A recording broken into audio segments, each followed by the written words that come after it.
BSNL તેની રજત જયંતિ ઉજવી રહ્યું છે ત્યારે 27મી સપ્ટેમ્બરે વડાપ્રધાન નરેન્દ્ર મોદી ઓડિશાના ઝારસુગુડાથી બીએસએનએલના સ્વદેશી 4G ટાવરનું ઉદ્ઘાટન કરશે।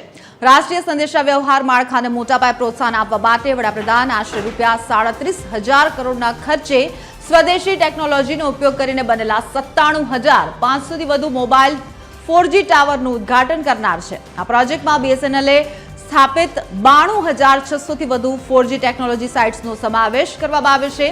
ડિજિટલ ઇન્ડિયાના ફંડ હેઠળ 18,900થી વધુ 4G સાઇટ્સને ભંડોળ પૂરું પાડવામાં આવ્યું, જે દૂરસ્થ સરહદી અને ડાબેરી ઉગ્રવાદથી પ્રભાવિત વિસ્તારોમાં આશરે 26,700 બિનજોડાણવાળા ગામોને જોડશે અને 2 મિલિયનથી વધુ નવા ગ્રાહકોને સેવા આપશે। આ ટાવર્સ સૌર ઉર્જાથી ચાલે છે, જે તેમને ભારતમાં ગ્રીન ટેલિકોમ સાઇટ્સનું સૌથી મોટું ક્લસ્ટર બનાવે છે અને આ ટકાઉ માળખાગત સુવિધા તરફ એક પગલું આગળ ધપાવશે।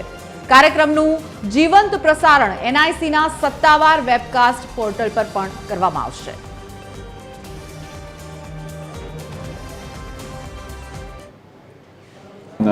मना रहा है। बीएसएनएल का जो फॉर्मेशन हुआ था 1 अक्टूबर 2000 को हुआ था और इस साल 25 साल पूरे होने जा रहे हैं। तो और साथ ही साथ इस मौके पर जो हमारी 4G का नेटवर्क जो पैन इंडिया बीएसएनएल ने लगाया है, आदरणीय प्रधानमंत्री श्री नरेंद्र मोदी जी उसका इनॉग्रेशन कल उड़ीसा से करेंगे। इस प्रोग्राम में प्रधानमंत्री जी के साथ में 6 स्टेट जो हैं, गुजरात, महाराष्ट्र, राजस्थान, आंध्र प्रदेश, उत्तर प्रदेश और बिहार, ये भी सहभागी रहेंगे। साथ ही साथ